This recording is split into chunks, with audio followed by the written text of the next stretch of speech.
बिस्मिल्लाहिर्रहमानिर्रहीम अस्सलाम वालेकुम जनाब। स्टोरीज़ मैंने दो शेयर करनी हैं, दोनों स्टोरीज़ ही बहुत ज़बरदस्त हैं जनाब। ये इमरान खान साहब का एक हल्फनामा सामने आ गया है। खान साहब बहुत बुरी तरह फंस गए हैं। वैसे मैंने लिखा ना कि अब आया ना ऊंट पहाड़ के नीचे।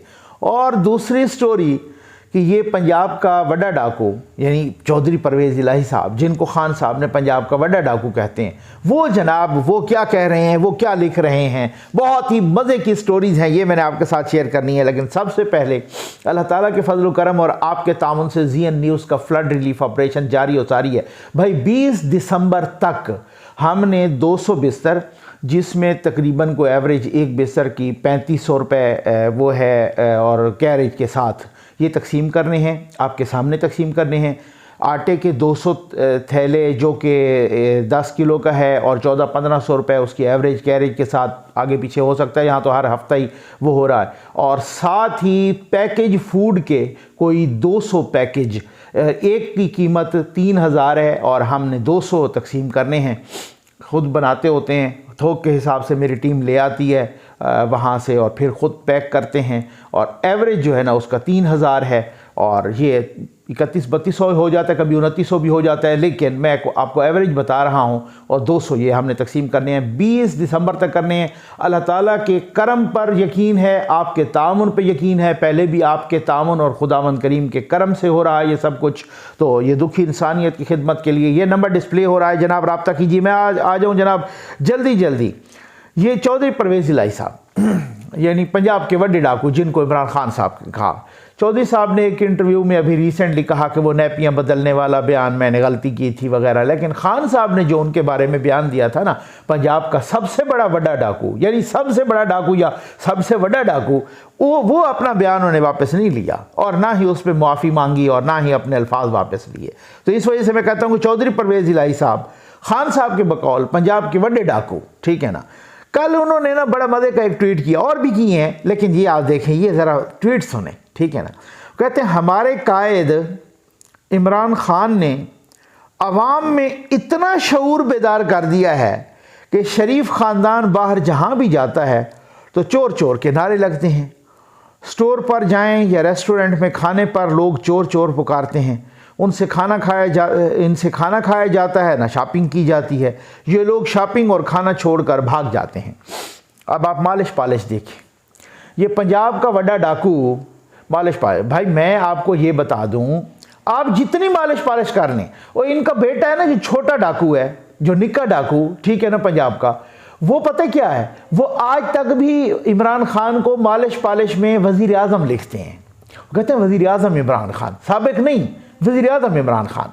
ओ भाई, आप चाहे जितने भी चालाक हो, चाहे जितने भी शातिर हो, चाहे जितने भी बहुत बड़े अपने आप को महान सियासतदान कहो, इतना पागल खान भी नहीं है।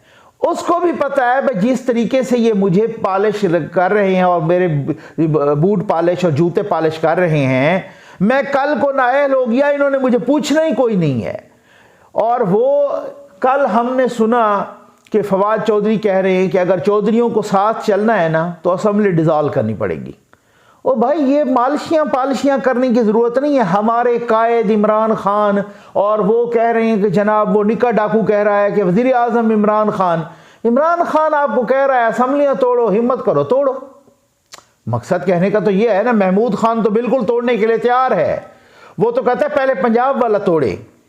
फवाद चौधरी कह रहा है कि चौधरियों को साथ हमारे चलना है ना तो असेंबलियाँ तोड़नी पड़ेंगी। तो खान साहब तो कह चुके हैं कि तोड़ें। खान साहब आपकी तरफ बंदे भी भेज चुके हैं। अब तो कोई ढकी छुपी बात रह नहीं गई कि फवाद चौधरी भी और हमाद अजहर भी और इन तीनों ने प्रेस कॉन्फ्रेंस की और उसके बाद भी बोलते रहे और वो कहते रहे कि चौधरी नहीं तोड़ना चाहता। वो कहता है कि आगे लेके जाओ। आप अपने इंटरव्यू में भी कह चुके हैं कि मार्च अप्रैल तक तो असेंबली नहीं तोड़ी जा सकती। वो कह रहे हैं कि नहीं, दिसंबर में तोड़ोगे। तो आप उनको कायद लिखने की ज़रूरत या उनको वज़ीर आज़म लिखने की ज़रूरत से ज़्यादा इस बात की ज़रूरत है कि आप फौरी तौर पे असेंबली तोड़ो। वो जो आपको कह रहे हैं कि असेंबली तोड़ो, तो भाई ये निक्का वड्डा डाकू उनको चूना लगा रहे हैं। उनको भी समझ आ गई है कि हमें ये चूना लगा रहे हैं और हमें ये मालिश पालिश करके दूसरी तरफ रुख मोड़ना चाहते हैं। तो इसका मतलब ये नहीं होगा कि आप किसी शरीफ ख़ानदान पर या जरदारी साहब पे या दूसरे तीसरे पर इस तरह की बात करें। उसकी वजह है, ये ट्वीट इन्होंने क्यों की, मैं मालूमात की बुनियाद पे कह रहा हूँ। ये ट्वीट उन्होंने इसलिए की कि लोग बहुत सारे गए, कोई परवेज़ इलाही को कि जनाब दोबारा उनसे रब्ता किया गया नवाज शरीफ साहब से कि परवेज़ इलाही को किसी तरीके से ना आप एक्सेप्ट कर लें वज़ीर आला दोबारा। उन्होंने कहा इसको एक्सेप्ट नहीं करूँगा, किसी को बना लो, हमजा ना बने, कोई मसला नहीं है। ये मैं आपको मालूमात की बुनियाद पे कह रहा हूँ, हमजा ना बने, ठीक है ना, शरीफ फैमिली का कोई ना बने, कोई और बन जाए। यहां तक के अंडर कंसिडरेशन को पीपल्स पार्टी का नाम भी आया है, ठीक है ना, इसको नहीं बनाऊंगा। तब से इसको तप चढ़ गई है बेचारे को, वरी डाकू को, और वो कह रहा है कि जनाब हमारे कायद फंस गया है इस वक्त सबसे ज्यादा बड़ा निका डाकू। क्यों? इमरान खान कह रहा है असेंबली तोड़ो, ये तोड़ना नहीं चाहते, ये मालिशें पालिशें शुरू कर दिए इन्होंने। अब हालत ये है कि इस मालिश पालिश से काम नहीं चलेगा। ये बड़ी दिलचस्प सूरत हाल है। ये मैं आपको अगली वीडियो में इससे भी ज्यादा एक्सक्लूसिव स्टोरी बताऊंगा। आ जाए जनाब उस पर। एक हल्फनामा है, बहुत ही मिसप्रिंट है भाई, बहुत ज्यादा, ठीक हो गया ना। तो उसके बाद I make this declaration in support of the उसके बाद है जनाब पता नहीं क्या लिखा, टेरियन वाइट जेड खान। इमरान खान का एक हल्फनामा या बयान हल्फी सामने आया है, और वो बयान हल्फी है, लेकिन उस बयान हल्फी की सबसे बड़ी बात कि जब ये टेरियन की वालदा फौत हुई थी ना, टेरियन, अच्छा उसमें जो खान साहब, मैं बड़ी आपको मज़े की बातें इसमें बताता हूँ, बहुत ही मज़े की बातें हैं। जब उनकी वालदा फौत हुई थी ना, टेरियन वाइट, तो सीता वाइट, जब उनकी वालदा फौत हुई थी टेरियन वाइट की, इमरान खान की बेटी की वालदा, तो वही जो इमरान खान की नाजायज़ बेटी है जी, सब मतलब वो बिल्कुल खुल के, क्योंकि उनके खिलाफ अब इस्लामाबाद हाई कोर्ट में केस चल रहा है और समाअत शुरू हो गई है, नोटिस जारी हो गए हैं वगैरह, ठीक। इमरान खान का एक हल्फनामा सामने आया है जो उन्होंने लाहौर में बैठ के लिखा, जो उन्होंने लाहौर में बैठ के दिया हल्फनामा, और वो हल्फनामा अमेरिका की कोर्ट में, जब इसकी ज़रूरत क्यों पेश आई, जब सीता वाइट फौत हुई तो उसके बाद टेरियन एक माइनर बच्ची थी, ठीक है ना, माइनर थी उस वक़्त, ये 2004 की बात है, उस वक़्त वो माइनर थी, टेरियन छोटी थी। अब उनकी कस्टडी तो किसी को देनी थी ना, गार्डियनशिप। अब ये मसला पैदा हुआ कि ये फौत हो गई है उनकी वालदा, इसकी गार्डियनशिप किसको दी जाए। तब वो अमेरिका की कोर्ट फैसला दे चुकी थी कि ये इमरान खान की बेटी है, पाकिस्तान वाले इमरान खान की, क्रिकेटर की। तब इमरान खान से रब्ता किया गया कि आप अपनी बच्ची की गार्डियनशिप लें, आप अपनी बच्ची को संभालें, उसकी मां फौत हो गई है। जरा सुनना, इत्मीनान से सुनना। इमरान खान ने यहां से एक एफिडेविट भेजा, एक बयान हल्फी भेजा, और वो अमेरिका की कोर्ट में जमा हुआ, वहां पर कैलिफोर्निया की कोर्ट में, ठीक है ना, अदालत में जमा हुआ, और इमरान खान उसमें नाम लिख रहे हैं टेरियन जेड खान वाइट।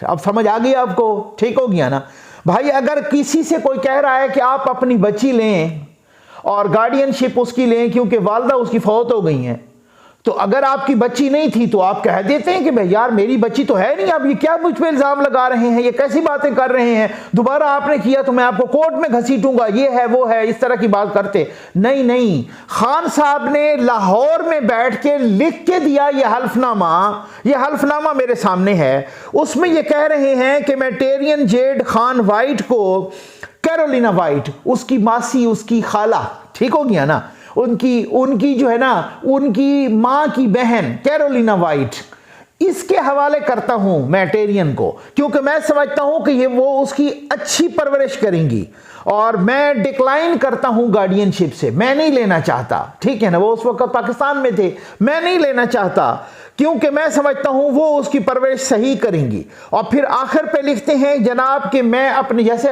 हल्फनामे के आखिर पे लिखा जाता है ना बयान हल्फी के, कि अपने पूरे होशो हवास में मैं ये आपको बता दूं कि मैंने जो कुछ लिखा है सही लिखा है अपने पूरे होशो हवास में, मतलब बाकायमी होशो हवास जैसे नहीं होता उस तरह के अल्फाज लिखे हैं खान साहब ने। और डेट लिखी है 18 day of November 2004 at Lahore Pakistan. Imran Khan के नीचे साइन लगे हुए हैं और नाम भी लिखा हुआ है और ये हल्फनामा सामने आया है। इस हल्फनामे को पीटीआई ने अभी तक तरदीद नहीं की, इमरान खान ने तरदीद नहीं की, इसकी कापियां सामने आ चुकी हैं। यही हल्फनामा अमेरिका की कोर्ट में, उसके बाद उनकी जो वो गार्डियनशिप थी टेरियन जेड खान वाइट, ठीक है, टेरियन जेड खान, ठीक, उनकी जो गार्डियनशिप हवाले हुई थी उनकी उसी खाला या मासी के हवाले हुई कैरोलिना वाइट, ठीक है। तो इस वजह से खान साहब का वो जो हल्फनामा है, अब वो हल्फनामा खान साहब का इस्लामाबाद हाई कोर्ट में पेश होने जा रहा है। अब एक को आप कहते हैं कि किसी ने इकामा छुपाया, वो जो बेटे से तनख्वाह न लेने के जुर्म में उनको आपने नाअहल कर दिया 3 दफा के इलेक्टेड प्राइम मिनिस्टर को, लेकिन जिसने बेटी छुपाई, साजिद नामी शहरी ने तो यही कहा है ना कि इन्होंने बेटी छुपाई है, मुबैना बेटी। अब मैं तो कहता हूं कि मुबैना भी हम सहाफत में इस्तेमाल करते हैं, या जब तक ये उसूल है कि चलें जब तक कोर्ट में नहीं, यूथिया तो मैं हूं नहीं कि जी जिस तरीके से इल्ज़ाम धर दूं, मैं मुबैना ही कहूँगा कि मुबैना बेटी। लेकिन अब मुबैना रह कोई नहीं गई। उसकी वजह यह है कि अमेरिका की अदालत में साबित हो चुका है कि वो इमरान खान की बेटी हैं। ये जो हम यहाँ मीडिया में लिखते हैं ना मुबैना बेटी या कहते हैं, ये गलत है। उसकी वजह यह है कि चलो आप कह सकते हो, लेकिन अमेरिका की अदालत में यह साबित हो चुका है। जब अदालत में साबित हो चुका हो तो वो मुबैना नहीं होता, वो फिर वही होता है जो बेटी है तो बेटी होती है, ठीक है ना। जब अमेरिका की अदालत में साबित हो चुका है, जब खान साहब के साथ राब्ता किया गया था कि आपकी बेटी आप ले जाओ, तो खान साहब ने कहा मैं गार्डियनशिप नहीं लेता, बल्कि मैं यानी इजाजतनामा वालिद से लिया जा रहा है ना। जाहिर है मां फौत हो गई तो वालिद की तरफ रुजू किया गया, तो इजाजतनामा वालिद ने दिया कि इसको उनकी खाला के हवाले कर दिया जाए। अब समझ आ गया आपको, ठीक है ना। उन्होंने यहां नहीं रखी। अब वो ही हल्फनामा इस्लामाबाद हाई कोर्ट की जीनत बन रहा है। मैं कहता हूं इससे ज्यादा ओपन एंड शट केस हो नहीं सकता, इससे ज्यादा कि कोई ऐसा केस हो नहीं सकता कि इसमें ताहयात नाअहली वाली बात है। क्योंकि खान साहब पीटीआई ये तो आदि है ना। कल मैं देख रहा था इन्होंने वो जो डेली मेल ने शहबाज शरीफ को से माफ़ी मांगी और फिर उसके बाद कहते हैं नहीं जी वो इस वजह से वो एक हिस्से की माफ़ी मांगी गई है, वो तो उन्होंने ना असल में नैब ने नहीं उनको किसी किस्म के सबूत दिए, नैब ही लेट गई है तो वो क्या करते बेचारे। भाई अगर एक हिस्से की माफ़ी मांगी गई है तो फिर पूरा आर्टिकल हर जगह से उन्होंने डिलीट क्यों कर दिया है। उन्होंने डेली मेल से भी डिलीट कर दिया, गूगल को भी कहा कि जहां जहां किसी ने आर्टिकल लिखा है, जहां जहां किसी ने आर्टिकल अपलोड किया है सबको डिलीट कर दो। तो फिर पूरा आर्टिकल क्यों डिलीट किया है अगर वो किसी एक हिस्से की माफी थी तो। भाई यूथ ये बिल्कुल नहीं समझ। कल पीटीआई के ऑफिशियल अकाउंट पर एक पोस्ट लगी और लगी जंग रावलपिंडी, जंग लाहौर, जंग मुल्तान, जंग फलां। नीचे उसके पोस्ट के ऊपर लिखा कि भाई लंदन वाला ये खबर गोल कर गए, वही माफी वाली, ठीक है ना। लंदन नहीं, आखिर लंदन का जो जंग है ना उसमें नहीं लिखी, वो फौरी तौर पे लोगों ने शेयर कर दी कि भाई लंदन वाली में भी लिखा हुआ है। यानी कहना ये चाहते थे यूथिए कि भाई लंदन में इन्होंने खबर नहीं चलाई, कहीं ऐसा ना हो कि इन पर कोई मुकदमा हो जाए। भाई को एयरवाई समझा था यूथियों, वही जंग उन्होंने वही वाली खबर सारी शेयर कर दी, पूरे का पूरा पेज शेयर कर दिया कि लंदन वाले जंग का एडिशन जो है ना उसमें भी लिखा हुआ है कि डेली मेल ने शहबाज शरीफ से माफी मांगी। भाई जब माफी मांगी है तो फिर इसमें ऐसी कौन सी बात है। जब कोई इस तरह का एक हिस्से का या ये वो या कुछ अगर इस तरह की बात होती ऊपर नीचे तो अपोलोजाइज का लफ्ज क्यों लिखा जाता। शहबाज शरीफ से और उनकी फैमिली से अपोलोजाइज करते हैं, ये क्यों लिखा जाता। ये बहुत ही इस तरह की सूरत हाल है। मैं समझ, बहुत सारी बातें हैं भाई आपके साथ शेयर करनी है इंशाअल्लाह नेक्स्ट वीडियो में भी। उम्मीद है आपको वीडियो पसंद आई होगी। आपका बहुत बहुत शुक्रिया।